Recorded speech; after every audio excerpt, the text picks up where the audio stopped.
Hver sinnar gæfu smiður?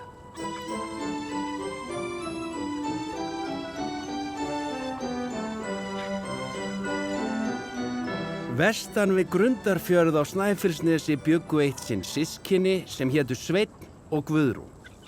Foreldrar þeirra féllu frá með 2 ára millibili. Faðirinn fórst við sjósókn en móðirinn tók sótt sem dró hana til dauða á nokkrum mánuðum. Þá var Guðrún á 19. ári en Sveinn 2 árum yngri. Systkinin fengu að halda áfram búskapnum þó svo að sumum sveitungum þeirra þætti það óráðlegt. Tvítugt var Sveinn rammur að afli og höfðinu hærri en flestir menn. Hann var atorkumikill og handlaginn, hagur bæði á járn og tré og auk þess eftirsóttur grjóthleðslumaður í nærsveitum og víða. Foreldramissirinn varð til að efla guðsótta Sveins. Hann var sannfærður að foreldrar hans væru nú betur komnir í himnaríki. Hann hafði guðsorð á hraðbergi en óbeit á heiðni og hindurvitni. Fráfall foreldrana með svo skömmu millibili hafði aftur á móti vakið upp spurningar hjá systur hans, þó að hún flíkaði ekki þeim vangaveltum. Guðrún var glaðsinna, ljúflynd og bóngóð. Þannig æxlaðist til þegar yfirsetukonan í sveitinni var farin að reskjast að Guðrún fór að aðstoða hana. Þeirra erinda fór Guðrún víða sveitir og var allstaðar vel liðin. Renndu margir vonbiðlar hýru auga til hennar, en hún sagðist ekki gifta sig fyrr en Sveinn væri búinn að finna sér kvenfólk. Það gerði hann á 23. ári. Var í festum við stúlku frá Rifi og fastmælum bundið að þau héldu brúðkaup sitt að ári. Sérkennilegt fjall, Firðafjall, reis upp af bænum. Klettaborgir eru áberandi í fjallshlíðinni og hafði því lengi verið trúað að huldufólk byggi þar. Eina nóttina fann Guðrún að maður stóð við rúm hennar og sagði: Kona mín hefur tekið sótt og í barsnauð. Bið ég þig að koma og veita okkur aðstoð. Gekk Guðrún með manninum út úr bænum og upp hlíðina að kletti einum sem opnaðist og gengu þau inn. Þar lá kona í rekkju en við rúmstokkinn stóðu 2 börn áhyggjufull á svip. Leið nú nóttin og gekk fæðingin erfiðlega en að lokum fæddist stúlkubarn. Foreldrunum, börnunum og Guðrúnu til mikillar gleði og léttis.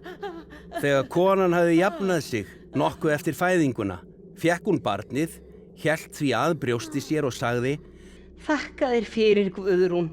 Án þín hefði þetta farið á annan veg. Launa skal ég þér fyrir hjálpsemi þína þótt síðar verði. Hvarf Guðrún svo aftur heim í bæinn. Þegar hún vaknaði morgunin eftir, sagði hún Sveini frá því sem gerst hafði nóttina. Hann brást hvatvíslega við og sagði: Það ekki kristinna manna háttur að trúa á tilvist álfa í stokkum og steinum. Hann sá að Guðrúnu mislíkuðu orð hans og bætti við: Þig hlýtur að hafa dreymt þetta, systir góð, en hjálpsam ertu, jafnt í svefni sem vöku.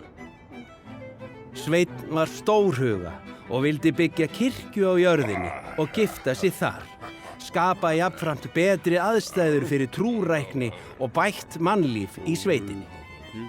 Hann kom að máli við Guðrúnu. Ég hef verið að velta því fyrir mér að sækja hleðsluefni í Firðafjall, því þar eru aðstæður allar til grjóttöku góða. Guðrúnu leist ekki vel á hugmynd bróður síns og bað hann að finna sér aðra grjótnám. Sveinn sat fast við sinn keip og þó hún legði hart að honum, fékk það engu breytt fyrirætlanir hans. Morgunin eftir fór hann upp í fjallið með grjótpál að vopni. Hann réðst til atlögu, losaði grjót úr klettum og stundum ultu heil björg niður brattan áleiðis þangað sem hann ætlaði að nota efnið. Sveinn var hæst ánægður með hversu vel verkið gekk. Kvöldið reyndi Guðrún að leyna áhyggjum sínum og samgleðjast bróður sínum því ekki vildi hún að þau gengju ósátt til hvílu. Nóttina kom álfkonan sem Guðrún hafði hjálpað við barnsburðinn til hennar. Hún var klædd bláum kjól, fagurlega brydduðum silfurþræði og með silfurbelti. Álfkonan sagði biturlega: Guðrún, þú verður að fá bróðurðinn til þess að láta af skemmdarverkum á bústað okkar. Við álfar launum vel það sem vel er gert, en hefnum grimmilega fyrir ef gert er á okkar hlut. Þú átt inni hjá mér og þess vegna hef ég ekki gert bróður þínum neitt. En haldi hann spellvirkjunum áfram, gríp ég til minna ráða. Þegar Guðrún vaknaði morguninn sagði hún Sveini frá samtali næturinnar og grátbað hann að hætta grjóttöku í fjallinu. Hann tók því fjarri og sagði áhyggjur valda henni draumförum. Aldrei hef ég orðið var við álfa og mér er ómögulegt að taka mark á einhverju sem fyrir mér er óraunverulegt og ekki til. Guðrún roðnaði í andliti og svaraði hvasst: Samt trúir þú á Jesú Krist, Guð og heilaga Guðsmóður, án þess að hafa nokkra vissu tilvist þeirra aðra en þá sem stendur í gamalli bók sem enginn veit hver skrifaði. Sveinn sá að sundurlyndi var að skapast milli þeirra systkina og sagði: Ég mun vinna við grjóttöku í Firðafjalli þar til í kvöld og ekki oftar eftir þennan dag. Guðrún sá að honum var ekki hnikað. Fór Sveinn við svo búið, en Guðrún svipaðist þar í kring sem hún hafði talið sig fara inn í klettana í þeirri von að hitta álfkonu. Hún vildi leita sátta, en álfarnir létu ekki sjá sig.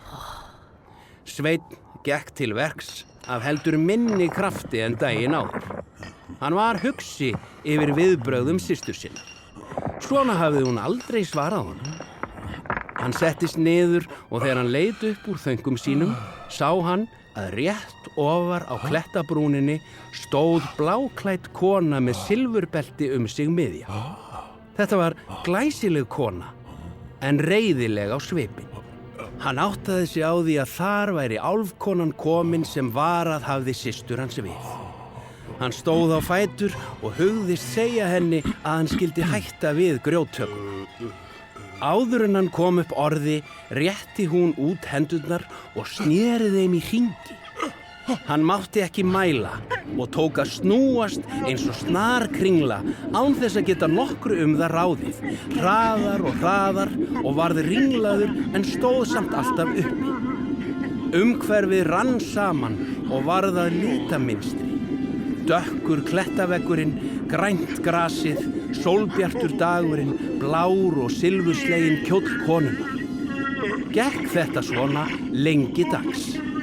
Hann snerist hring eftir hring þar til hann missti að lokum meðvitund og hneig út af. Guðrún undraðist að Sveinn skyldi ekki koma í kvöldmat.